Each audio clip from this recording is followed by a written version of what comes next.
Some say that sexual orientation and gender identity is a sensitive subject. I understand. Like many of my generation, I did not grow up talking about these issues.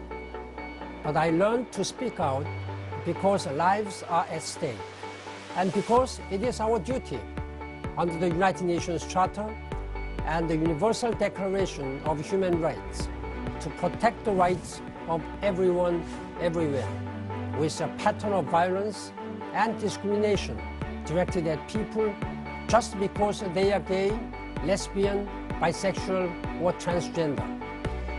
There is a widespread bias at jobs, schools, and hospitals, and appalling violent attacks, including sexual assault.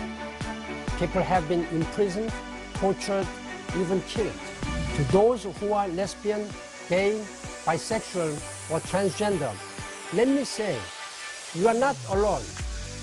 Your struggle for an end to violence and discrimination is a shared struggle. Today, I stand with you, and I call upon all countries and people to stand with you too. A historic shift is on the way. We must tackle the violence, decriminalize consensual same-sex relationships, ban discrimination, and educate the public. I count on this council and all people of conscience to make this happen. The time has come.